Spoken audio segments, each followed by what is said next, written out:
Recording, shall we? Okay, so last week we really handled a good bit. There was a lot covered last week as far as mirror work, acceptance, authentic self. What areas do you want to work on? Sacred soul path. And that was a whole bunch of work in that area. So, my question, sorry guys, my question is for you, who's there and who did that? Okay. Because we all know life gets in the way. It's pretty obvious, right? So, I gave you the assignment up to the crystals of winter. I don't really think, I mean, if you guys want to go over chakras, we can go over chakras, but I don't really think that's my area to teach you guys on chakras. I don't do chakras. That's not a lesson for me. This is a self-study book. So if you want me to go over this, this is what I'm going to tell you. Read the section, do the questions, work through it. Not my area. I'm not hitting it hard. If any of the ladies in the group who like to do chakra work want to hit on those, feel free. This is your opportunity right now. But I'm finding that really what we really need to identify in this winter space is your grounding, your sacral, and your heart. These are essential areas to really focus in on these exercises, correct? Okay. So all you crystal whores got your page for crystal magic. You have your crystal whore magic page, okay? What I want to see us focus on today is this aspect of the letter to the universe. So somebody, I know you've all have read ahead because I hear, oh, I'm in spring. Somebody explain to me what you think the letter of the universe is, what your understanding of the letter to the universe is. Everybody's staring at me going, I did not read that yet. Right? Okay, Okay. so my brief understanding, and like I said, I had to like redo some things, and I didn't write everything down, but that's how I am. So what everyone was thinking in the beginning that your soul contract is, that's what your letter to the universe is. So it comes back to that fucking soul contract again, right? Yeah. So I'm going to be really honest. You don't write a fucking soul contract, throw the book in a corner, or better yet, sell it because it's worth money now. I mean, we have driven the price up on this book for some weird reason. And I know two other witch groups that are now doing this. Who would think? Yeah, Dude. but nobody takes the stuff that we do, and that's for another time. Just like Chris, Farrell, they'll steal your shit. Chris, Chris, that is not the subject for today. Yes, I know. I stopped. No sacrifices in book club. So, Then I'm out. so Call me later. So what I understand this letter to the universe to be, and this is my humble understanding, is yes, it has to do with our soul contract. It has to do with how we communicate with source. So it brings us back to that armor of the goddess workshop we did the other night. Like, are you open to giving and receiving love? Are you open to having knowledge? Like, I hate to say it, that armor of the goddess workshop is really like what you fucking need to know to be a witch. Like I've really searched deep on what that workshop meant to me, and I fucking hate that it's rooted in Christianity. I fucking hate that it's rooted in Christianity. But in essence, we learn how to practice our spiritual practices from a young age. It's impressioned on us. No matter where we grow up, some of us were lucky enough to grow up pagan. I was not in that area, okay? I had parents who talked a good talk, but did not walk a good walk. So if you know what that means, you know what that means. But I think just as the dangers of lukewarm Christianity, you have lukewarm pagans. I like to call them witch curious. It's like that girl that was bi in college and never really made the full jump. It's just, oh, I like boys. And now everybody's bi. So, like, this is the current situation. Okay. And we have witches that are bi curious as well. They are Christian and pagan. I don't understand this, but for them, booyah. If this is what you need to do, I'm not the educator for you. So if you are that sect of witch, this is not home base for you. Okay. Not because I don't love you, not because I don't care about you, not because I can Oh, bitch, I can talk that shit all day long. If you want to talk about Jesus and magic, like I told Caroline today, Jesus was a cool guy that wore sandals and did magic. His dad is where we have the problem. And she goes, that makes sense. I'm like, so, it's always somebody's fucking dad, right? So, so when you go into this, what are we really processing here? We're processing how are we grounded, which is the make a little time for the intention. Okay, so you're like really finding time to write this letter. For some of us, that's our biggest challenge, carving out those 30, 40 minutes to do our magic, right? So grounding ensures that you're also providing space for your magic. I don't know about you guys, but when I change an altar for a working, it's serious time for me. It's wiping down the altar, it's clearing the debris. And I just don't put that stuff in a garbage can. I put that stuff in a jar and I use it in my salts because that's a prior working and it builds towards the intention of the next season. So I don't dispose of anything on my altar, including used candles. I mean, I got a whole pack of Ashley candles in my freezer that I just pop the stuff out of them and reuse the containers to hold a tea light or hold a pillar candle till I get to the next point of pouring a new candle for myself. Same thing is, I mean, I know you've all got a candle off Amazon or extra that burns down the center and you have all this extra wax left. Throw those in a bin. Get yourself a pot at the thrift store, melt them down, and make yourself a new candle. Even if you buy a candle warmer, you have an intention filled candle.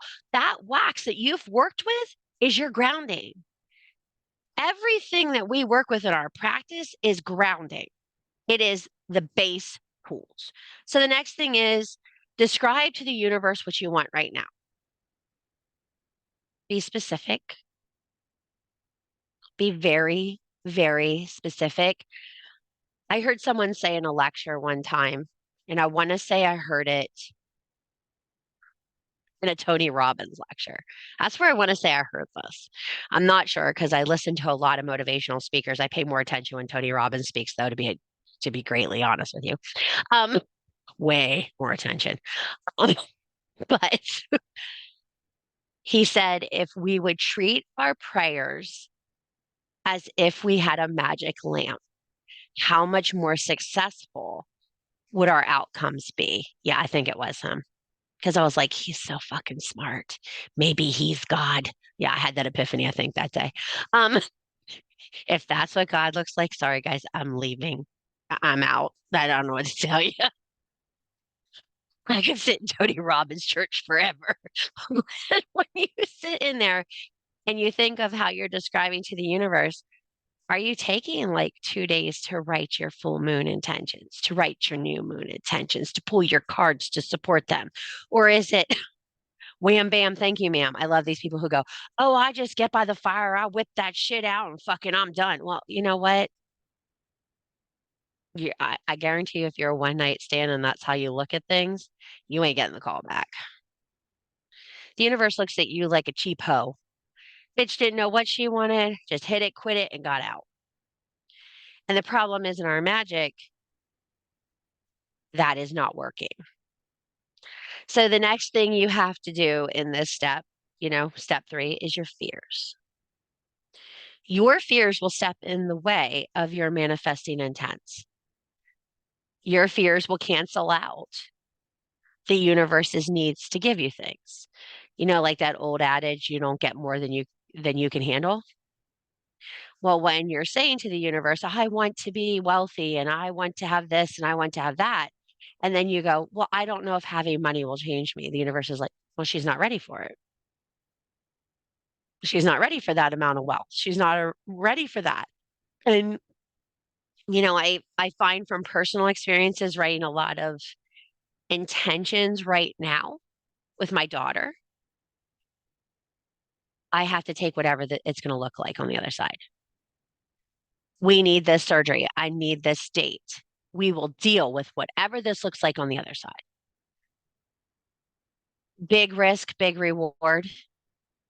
Fear is not a roadblock. And if you live with fear in the driver's seat of your life, it will never change. Your life will never change. You can write every fucking letter you want to write to the universe. It's not going to change. Now, how do you get those fears out of the way? we find the counteractive measures that push those to the side. Tell the universe, this is my fear.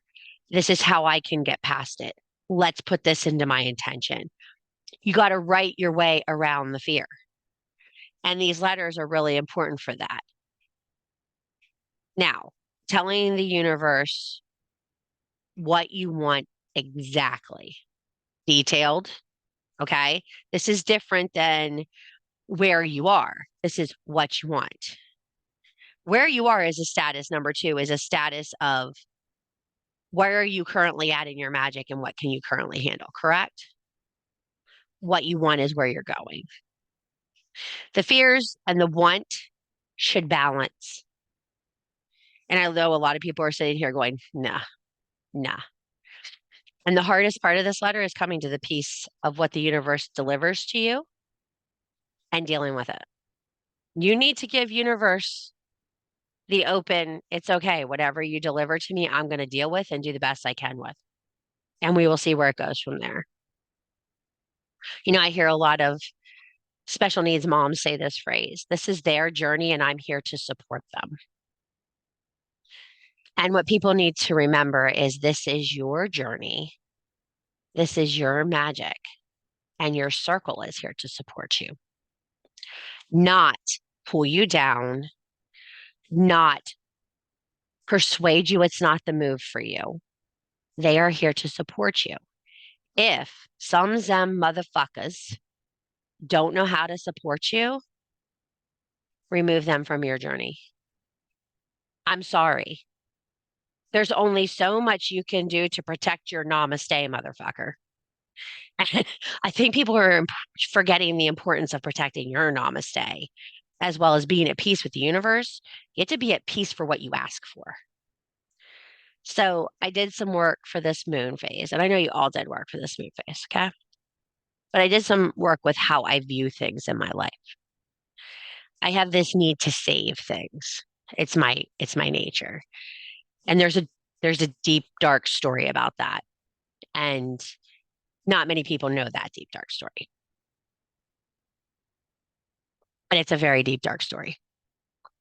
All I'm going to say is I had a really hard time leaving any of you guys behind because I'll never lose someone I love again. I'll never be helpless. And that's my wound. That's not the circle's wound. That's not every one of your wound. So the amount of effort that I will put forth personally to save someone is not always reciprocated or wanted. Because sometimes I think we want more for people than they want for themselves. And we can't do that for them. Being at peace with the universe is also knowing where your place is in the universe. Sometimes you have to step back and let people have their journey. So this making peace with the universe is, okay, I'm going to make peace with the universe and what they have. And the final part of this is the let go. How are you going to release this letter? How are you going to send it off? How are you going to give it out? I've come to the realization now I put my letters in the tree. I have a tree in my yard that has a small hole. And I put them in there and I let them sit for quite a while and then I burn them. But I give the trees their chance to carry them where they need to go. And you need to find a place that's how that works for you. That's what I do with my stuff. And it makes me feel better. So brings us to this next page on 75. I want to say 75 because I don't got my old lady glasses on. Hold on. Let me get my handy dandy magnifier. Shut up. Don't laugh at me. You'll get old one day too. My magnifying bookmark to help me on my journey. Okay. So page 75. When we are looking at our conversations with our soul team, this is really meeting them where we are now, seeing what we need, where we're going. Oh, you guys, you aren't going to get to pass all this stuff. We're just going over it because this is your homework. You're all going, covering this in class and it's going to be all over. No, this is the homework because these conversations, there are, wait, 1, 2, 3, 4, 5, 6, 7, 8, 9. I'm sure you can get 10 out of this, 10 questions out of that section. Really work on that because the next phase of this is integrating ritual. So there's a whole bunch in rituals here to integrate.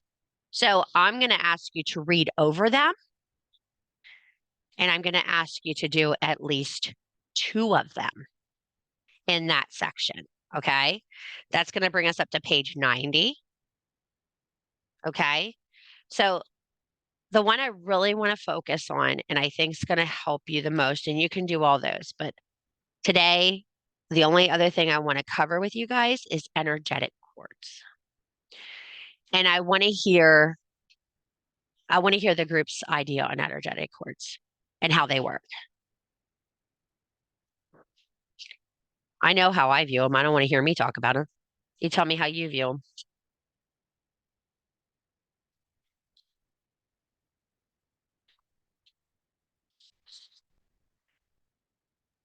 Did you say energetic cords? I did, yes, which will be page 85 in the regular book. Yeah. It's 2 wolves howling for you guys with a Kindle. It's the page after the 2 wolves howling.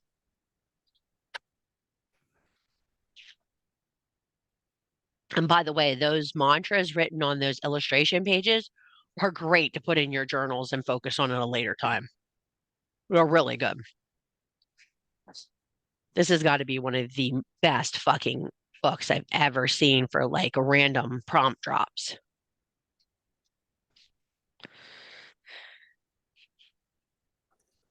So energetic cords can be, if you're all not going to talk, I'm going to go over this because we're not going to be here all day if you're not going to talk.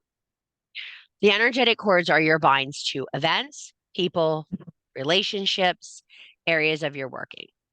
Now, you can't pull back all your energetic cords at once, or you're going to look like you're bouncing in space. There has to be certain energetic cords that remain in your workings all the time. They have to be there. Your connection to source, your connection to grounding. As above, so below. It is reality. You live here on this piece of earth, and you're just here, okay? You have to be rooted to up and down to get this, as you have to be rooted to the sun and the moon, because those are 2 areas that you initially flow with. Now, other energetic cords are prayers of protection you put on people, efforts of maintaining safety and security for your children, your family, your friends, your life. Your work requires energetic cords. Where it becomes hard for a lot of us is our work becomes muddied with our personal lives. And it's the big acceptance right now that work families are real. And they are. The big joke is, oh, his office wife. There's a lot of people that the energetic pool of the office wife is closer than the pool to the actual wife. He spends more time with the office wife. Just like my friends, I spend more time with my friends conversing than I do with my family conversing. That's not good balance. When your friends become your family, it's a different story. But when these are friendships, they should not occupy your entire life. You have to have a good personal, magical, social balance. And if any of them are out of whack, your energetic cords are going to be out of whack and you're not going to be able to maintain charging. Like today, I'm fucking exhausted because I stepped into something that I haven't done in a long time last night, for a very long time. And that's draining because I'm not having a good base. I didn't have my husband at home last night to charge me after I had the oracle pulling session. I always come in and lay beside Eric, and that binds me with him. And I have that calmness. I didn't have that last night. So I was on my own to try to recharge, which required walking in my yard this morning, taking time out, getting myself centered, working on my altar, baking a little, cooking a little, doing domestic things, because that linked me to that home life. And then, that grounded me once again, but I'm still tired. Just like some of you are spending all your time energetically fighting with your family about something. And for some of us, we feel it's life or death, but it's really not. If you want to become balanced in this winter cocoon you have to figure out where all your energetic cords are. Think of yourself like a poppet and draw the lines. Every line. Choose color coding for your lines. And people that demand the most of your energy get a certain color line. People who are secondary to you get other color lines. What I'm going to tell you is you can have two colors that you feed constantly. The others have to be breakable at will. You cannot feed 50 relationships, a marriage or a serious relationship, your practice, your craft, your passion,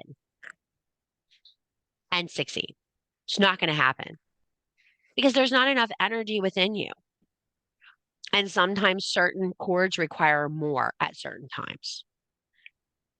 If your agape love chord, this is the people who love you unconditionally.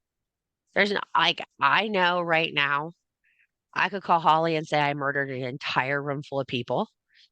And she'd be like, okay, I'm coming. Where are we putting the bodies? Like, wouldn't fucking judge me for 1 minute. Eric would be the same. I'll get the tractor started. Where are we putting them? That would be the case. But I know other people would be like, well, why did you do that? Do you have a reason for it? Like, these people, these are my fucking lay it down crazy head friends. This is the way it is. And I know that I can't expect that of everyone. You can't expect that of everyone. And I have other friends who are like that as well, but I'm using Holly and Eric because everybody thinks Holly's my wife anyway, so we might as well just throw it out there. Okay, so my work wife and my husband, this is the situation, okay? She knows. And at the same time, we have friends that we would be the same way for that. There are certain people, they call me, I'm like, I'm in a plane. If Ashley would call me and say, hey, Ella's in the hospital, I need you right now, I would go. I'd pack all C's meds and we would go. Because those are people you're down for. If Chris was called me, something's wrong with her kids, I'd go. If Casey called me, I'd go. Like, I would be there for what they need. And everybody has that circle of friends. And then I have Vicky, who I call, and she's been through shit in her life, and she's there to support me. And I have a problem with my fucking shit with the school, and Jen's in my email blowing me up. Hey sissy, hey sissy, hey sissy, what do you need? What do you need? Like, there are people have your six. Those are dark lines. I call Jeanette and I'm like, bitch, and she answers the phone. Lish puts a post on Facebook. Are you okay? This is what we do with people.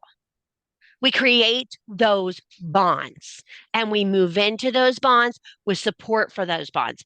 And I'm going to tell you something honestly. If you want to have those friendships with people, you got to really take a lot of shit from them to get those friendships. Because not everybody wants to be loved or give love because they've had bad fucking experiences. These energetic cords that you're forming and examining and looking at, exactly, womb to tomb, ride to die. That's the way it is. Some of us are not people that trust is gained easily. Why? So I guarantee you, when you look at those energetic cords, there's a lot of them you've had for people that have died with you attached to them. And if an energetic cord is poisoned, it will take you with it. It is the anger. It is the hate. It is the resentment. It is the unable to fucking have communication to clearly end situations. That's just as fucking toxic. And I don't want to hear this narcissistic shit that's blowing around. If you cared about someone at one point, You need to care enough to finish that cord. That's fucking bullshit and it's cowardly. Unless you're getting beat to death or it is somebody that's putting your life in danger in general, you got to finish that situation. You got to be an adult, and that's how it works. I know women are sitting here going, but that motherfucker. Well, at one point, you were yelling from the rooftops that you love that motherfucker. So suck it up and deal with it. You got to deal your way out of it. And it's fucking hard. I mean, I'll be honest with you guys. Some women have been to my house while he's here, my ex-husband. It's weird to see us together now. It's like nothing ever happened. I can sit across from him at a table. This man was brutal. I can sit across from him at a table. We can have a conversation. I'm not going to tell you I'm not a sarcastic bitch because I so am. I take every opportunity to get a jab in I can. But we understand what our cord is. And our cord are those 3 children. Period. When you have cords with people, you need to maintain them. I think the hardest thing here for some of you is going to be when an energetic cord was cut short by death and you never got the closure. That's a hard cord. And I kind of think those cords they're almost memory cords that you just have to file in that category and keep the good and walk away from it. That's just something you're going to hold. It's an energy you're always going to have. And you need to learn how to deal with it and how to alchemize it, that it's not pain anymore, that it's fondness, and it's awful. I've lost some very good friends. I have lost someone that I thought was going to be my soulmate. He took his life, and it was horrible. And I still will never be able to process that. And I'll always have a fondness for him. But he's not my Eric, period. He's not my husband. He's not that for me anymore. That was a stage of my life, and it was amazing when he was there. Amazingly crazy, but it was amazing. Like, so all I'm gonna say is, if you know, you know, Sid and Nancy. If you know, you know. So like, you just have those memories, and you have friendships that are the same way. If you have a cord there wasn't closure on, you're gonna have to cut it and get rid of it. It's not feeding you anymore, and it's just providing trauma. And no one needs to walk around with bleeding trauma. Does that make sense? So that ritual, you are in luck, my sister. We are coming upon a waning moon. We are coming upon a dark moon. Perfect time for cord cuttings. Some of you are going to be doing soul bindings for Medusa. This is all I'm going to say about a soul binding. Until you're sure you're what your soul contract is, don't you be binding to that soul. And the Medusa workshop has brought up a lot of questions for a lot of people. I know my inbox is filled with them. Haven't even started looking at them, to be honest with you, because there's a lot of questions I can't answer for you. You have to answer them yourself. That's not what I can do for you. I gave you all these tools. I can tell you, well, that doesn't sound healthy, but you have to make the choices for yourself. If you hadn't noticed, the LHC workshops are really moving into a place where you got to work through them, just like this book. So if you haven't written your soul contract, which I know a couple of you haven't, because I got the messages, I'm having problems with my soul contract. We had some women put the book down because of it. Someone wrote me and said, I can't write a soul contract. I can't do this. I can't handle this. I said, well, put your book up for sale, because a lot of women looking for books and they would love to buy one. They're like, what do you mean? I said, these are hard books to find. So if you're not going to do the book, sell it. Because I'm going to be really honest with you. For a book like this, there's no point in keeping it in your arsenal if you're not going to use it. There's just certain books you don't hoard. Like, I mean, you can hoard Bibles and roll joints in them, but it's about all they're useful for me anymore. Hey, it's better than printer paper. It burns a lot better. I'm just saying. Especially the older the Bible, the better. The paper is way better. Everybody's like, oh my God, she's going to hell. I don't believe in that place, so I could use the paper. Paper's paper. So when you guys are doing these exercises, you have from, I mean, page 58, where we start left off on the crystal journey, to up to 90. Okay. Um, is that how far we are? 90? Yeah, we're almost out of winter. Yeah. That will take us Um, to the essential practices of winter. Yeah. So yeah, I did get the pages. Yay. so we're gonna hit the essential practices of winter in the next meet. You may see Jen lead March, and Vicky is going to lead April for me while I'm off for surgery, because I can have Jen finish winter, and I would like to have Vicky handle spring starts, because you're all gonna love Vicky. You think I'm hard? Good luck. Vicky makes me work. I'll have a conversation with her and she'll make me work. She's like, "Well, why do you think you're doing that?" I'm like, "I'm gonna need you to shut up." "Yeah, I'm going to need you to shut up." Or, "How's that working for you?" I'm like, "I'm dying over here." She goes, "Well, you haven't even started." So if you guys think it's all easy for me over here, I'm not doing it. It's not. So work through this. Definitely try to draw your cord diagram till the next time we meet. We're gonna go 3 weeks out. Jen, I think is that what we planned? I think it's planned in the cauldron, isn't it? I don't know. I have to look. Hold on. It is. Hang on, I've got the date for you. 10th. The The 10th. the 10th. Yes, March 10th. Is that 3 out? That's only No, it's two. only 2. The 17th is 3. And then that would take us to the Sunday before Maybe we'll Ostara. go on the 17th, because none of you should be celebrating that fucking holiday anyway. Exactly. If you don't know why, then why are we here? If you are, I mean, I salute you in your drunkenness and I would like to be your friend. But like that, I mean, fight me on this one, but it's really not an appropriate holiday for us witches. I mean, just to be honest, I mean, it's really not an Espe- appropriate holiday for Especially if you have any Irish or descent. Caroline was asking me, we are doing this flock tree that I bought for Christmas. I'm getting the most out of this flock tree. I fucking love this tree. So we're doing it now each holiday. So we did it for Yule, and she had her Christmas shit all over it because she does the reindeer all over it. And she goes, "Okay, so what's our next observance?" So we did Lupercalia. So she's like, "Are we doing St. She goes, "Nope, can't do St. Patrick's Day." So I said, "We could put snakes all over it." She goes, "Nah, let's just do Ostara." So Caroline was not aboard with the snake tree. I wanted a snake tree. She was not on board with a snake tree. Um, the other thing that I think you guys really might want to look into in this section of winter is really writing out each of the Sabbats that occur in this time that are the acceptable Sabbats, the things we're all looking at, and see how they're relative to your growth. How do you use Yule? How do you use Imul?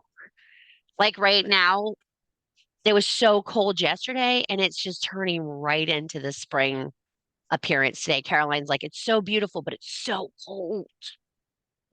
And I'm like, "Yeah, I know." Like it's not, we're not quite out of it, but I can see the glimmer. You know what I mean? I see my daffodils coming up, like they're poking through the ground, and my crocuses are poking through the ground. I saw a little bit of purple today. Like there's life in this death, definitely. So go through this stuff.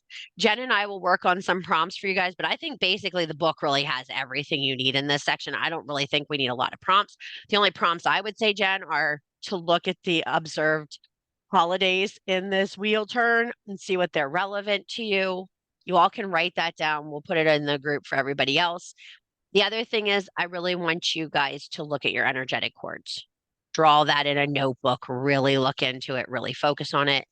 I'm going to get back to you on a color for the cord coding, because I really want to say one thing, but I really want to check with my chakra bitches before I say that, because I'm not a Reiki person. So I want to check with my Reiki bitches before I choose these colors, because my colors are different than other people's colors for strength. Like I view people in my life really differently. Like that bullshit on TikTok of who's your yellow, that shit pisses me off. Like, what the fuck?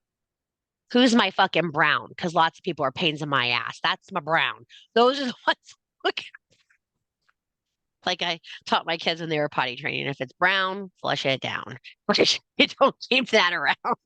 So, does anybody have anything they want to add or anything that's been insightful for you guys so far? This book has prompted me to get therapy. I hear you, sister. I'm singing in that fucking congregation. My I therapist told me yesterday it's more difficult than it was in the beginning. I should stop reading the book. Maybe she needs the book. Yeah, maybe. Well, she has me. That's enough. A torture for one person. I don't want to give her the book. It definitely helped me realize that um the perpetual spring I felt like, well, that late spring, early summer I felt like I was in, um, was more towards the physical, not like my muggle world, but the physical aspects of my being, not my metaphysical aspect. And now the metaphysical is aligned with the physical, and then that aligns with the muggle stuff. So this balance that I have been like seeking for so long, thanks to the Medusa class changing so much for me, and like not just like my entire family. It's everything's that balance is there. And I'm instead of it being, I realized I was more in a winter thing too, like in that metaphysical, which is why everything was such a struggle. And even though like there's a lot of struggles in the muggle world, they don't feel quite as daunting. Like priorities are not a big deal. Like get the priorities done, the rest of it's just gravy. Where I'm trying to like do all the responsible things, and I'm like, no, not everything's gonna get accomplished, and that is okay. So it's I helped a get lot. that. Like this has changed so much for me. It's been great. I get that. I really do. I get that because this book makes me feel like a tree stump, like a dead tree stump. And there's like hope coming through. Like there's new sprouts coming out. Like that's what I feel like. I feel like I've been unattached to anything that produces life for a long time. And I shut my creativity down because my creativity took so much of my energy. And there was Yeah. nothing left to give my daughter and my husband. Like nothing. If I am LHC, I am not mommy and wife. It's not possible. There's just not enough of me. And I was doing the book with Casey the other day, and we were going over this section, and she goes, this is just the one section is just, I cried like for 3 days when I wrote this section. And it's all about the liminal hustle, like how much I try to get done in the liminal hustle and how important my night working is to me. And I found that when I was going through the struggle with Caroline, I was struggling. I just wanted to sleep. I just wanted to be in winter. I didn't want to be in summer. I didn't want to be in fall. I didn't want to be in spring. I was dreading spring coming when Caroline was sick because it was an everyday reminder that our life was no longer the same. And I couldn't handle it. And for those of us that are dealing with a loss of things that will never be again, it's hard to swallow.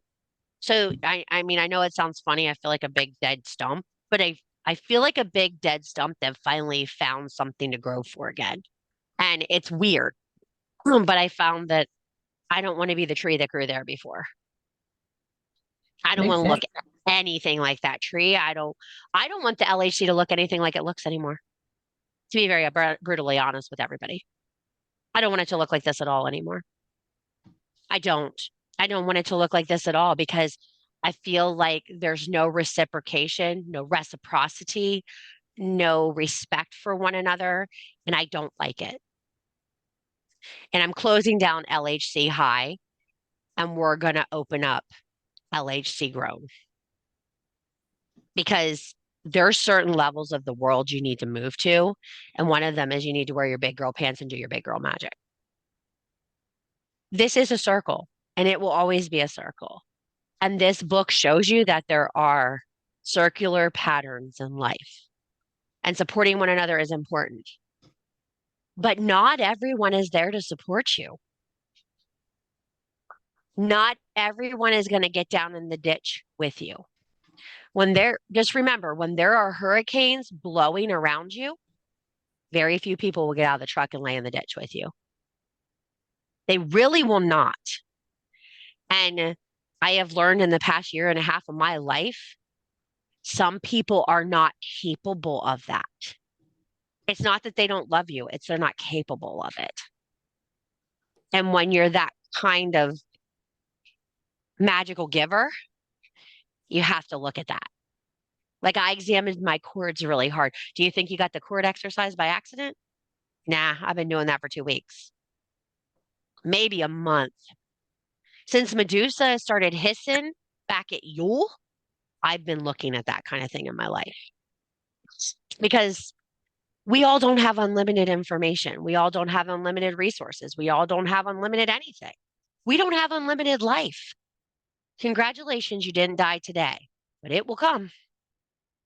Congratulations. It's that we're not immortal. I have not found the potion.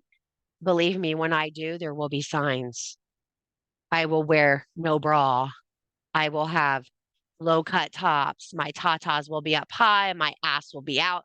I will look like Nicki Minaj everywhere I go. I assure you, when I find the immortality potion, when it plumps and tucks my ass up the way it is, I may teach classes naked. Send out the memo. But till Make then, sure you share. Make sure you share with us. listen, you can do the podcast, Lisha, and I will let you run my OnlyFans. When I look like that, we'll There open you an go. OnlyFans. I'll be Yeah. like, tonight Perfect. we're doing intention live. You know, orgasmic meditation, orgasmic manifestation is what I specialize in. So, we can always do that. Well, I am currently, man, I am currently specializing. Motherfucking, what the fuck is this manifestation? I hear that. Hey, can I share something real quick? Absolutely. I wanted to with this book you're saying what you've gotten from it. Like, if you guys don't know, like my fiance took his life 3 years ago, and I've struggled with that tremendously. And when I wrote my soul contract, I figured out why he was in my life because he is part of my soul team, and it really made a lot of sense of why things are the way they are. And then it also made me sad because he is my soulmate, and I won't ever see him again on this plane. This book is just very deep, and it brings me to tears a lot. But it's freaking awesome. I love this book. One, I don't think people give themselves credit just because they're not here physically Right. doesn't mean they're not here. Right, and I know that he's here a lot. Like, he always leaves me signs and stuff, and I found out the reason. If I hadn't done the book club, hadn't read the book, I would never have known this. So I thank you for doing this book with us. Thank you, Vicky, for bringing the book to us. This is Vicky's fault. Yes, You're all reading this Vicky, book, just thank by you. the way. And I also do that. Like she said, she started therapy, so did I. So I finally realized I can't handle this shit by myself anymore. So Well, Me and too. I we did. used to joke and say that we do shadow work and slap bitches around here. If I can slap your asses into therapy, I'm very proud of myself because that's right. I think on my old laptop, I know you guys didn't see it very often. There's a big sticker right in the middle of my old laptop, and it says, "Make your therapist proud." And my husband laughs at it every time I open my laptop, and he goes, "Yeah, fucking truth, fucking truth." I'm like, there's a lot in this world. I don't think therapy is a sign of weakness. I know closed-minded people think it is, but it's not. I And think I'll it's be a sign honest of, with you.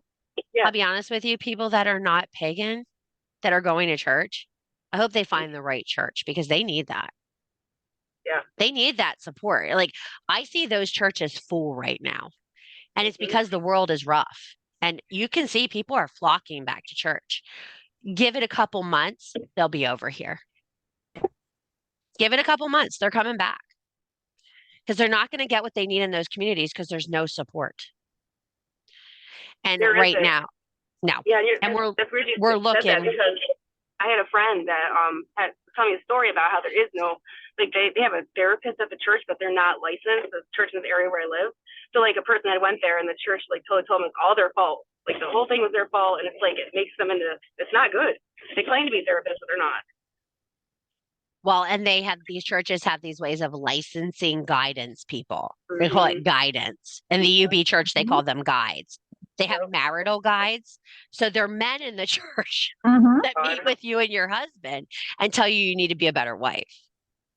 Ew. It's so gross. Bullshit. Yes. Bullshit.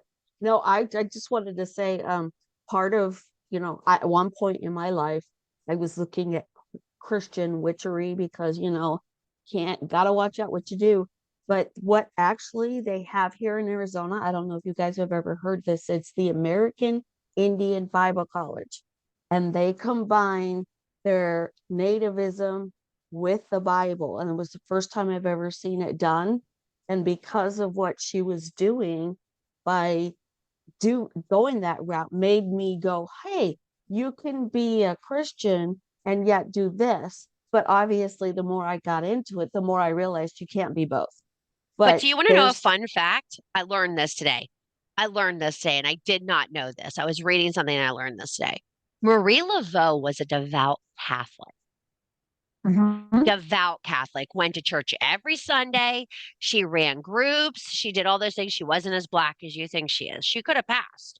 She was very light skinned, but she started healing in her native culture, which is what hex magic is up here north. It's different. It's called voodoo down there. Up here, it's hex magic. Yeah. So, what the United Methodist women were doing was the same. So, she only got known as the voodoo queen when they started seeing sacrifice. So the Catholic Church did not agree with the sacrifice. If Marie Laveau wanted to cut chicken heads off, she'd have been good to go. They'd have let her go. They'd look the other way. She handled abortions. She handled cleansings. She handled cheating husbands, all of it. And I never really understood how deep she was rooted in the Catholic Church till today. Fucking History Channel. Fucking History Channel. the pagan channel. The big fucking History Channel. But I was reading it because they're doing a whole exhibition on Black women's clothing through the years for Black History Month. And they had her outfit, and they're like, and there's like all these Catholicism symbols all over it. And I'm like, excuse me, sir, what's going on here? And then they started talking about her. I'm like, that's fire. So this thing where we're all separated further out than we think in paganism, we're really not. I was having a discussion with Vicky the other morning. I said, can you imagine, just imagine if I did a 180? Because we were talking about how scared I am to release fucking Feral and like what it's going to do. I said, can you imagine if I did a 180 and I went back to Jesus? Like, boom, went right back to Jesus. I started doing conversion therapy for the church. I was preaching about Jesus with my tattoos all over my body. They would take such pride in turning me back. Yeah, I know. I would make millions, Yep. millions Millions. in a year.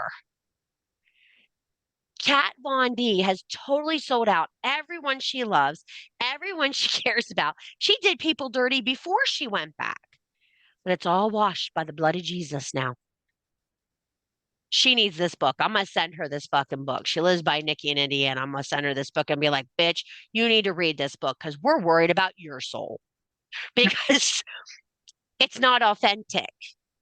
It's not fucking authentic. The No. church shot every morning on Instagram on Sunday morning, parading her kids and her husband through there. Why? She was involved in a multi-million-dollar lawsuit. That's why Kat Von D went back to Jesus. It was a publicity turn. Yep. Mm-hmm. That's fucking gross. And you have people in the witch community standing up for her. They're like, oh, well, she just changed her trajectory.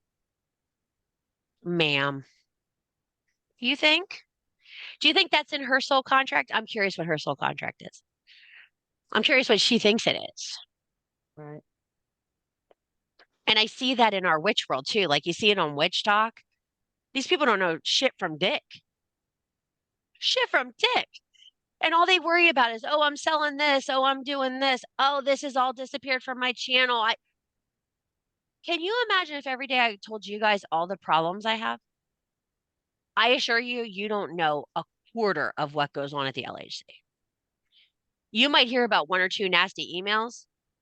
I get 285 emails a night from people who hate my guts. And they're not even people who have ever stopped in the LHC. I have creators following on me on TikTok. You all guys all know I make TikToks. I don't do any witch education on TikTok. I just fuck around over there. They know this book is coming. Hmm. It's going to be a ride. Buckle the fuck up. People need something to hate. It's not because I'm special. Well, I might be special. I might ride the bus and lick the windows, but I am special. Vicky's like, I'm not being her bus driver. Like, I might be special, but I'm going to tell you right now, there's more women in this community, in this witch community that think like me that don't say anything.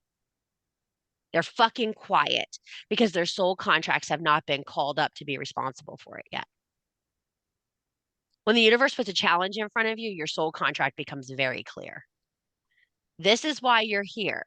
We will solve this so you can do this. Get those soul contracts written. If you really want to push manifesting work, learn how to write those letters to the universe. This is the winter. This is the time to sit in the belly, eat good. This is your carby Barbie time, ladies. Eat the good things. Write in your journals. Enjoy the cold. I mean, I know some of you aren't getting so much fucking cold, but enjoy what you can. Okay. We're up here in the north and it's like 21 when I go out to my shed in the morning to grab things like like I want to die till I walk in the house. But think about what you're doing. This magic isn't free. And if you're walking around getting blessings and you're not doing your work,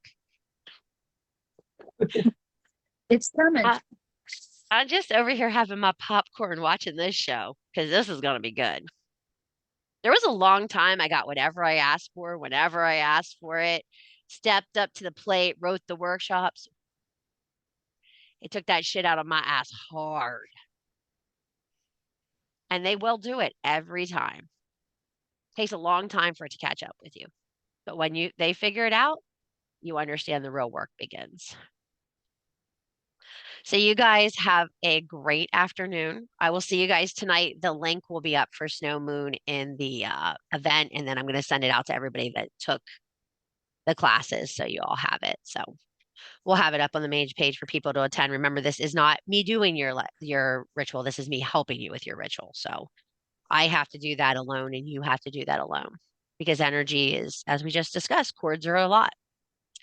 So you guys have a good afternoon. You're magic as you say you are. Keep writing your book till 90, till page 90, and Jen will be in charge of your next class. We're probably going to move that to St. Patrick's Days. I want to move these 3 weeks apart. I think the 3 weeks is really integral. And if you can't watch it, remember, there's always a replay. Take care, you guys. Talk to you soon.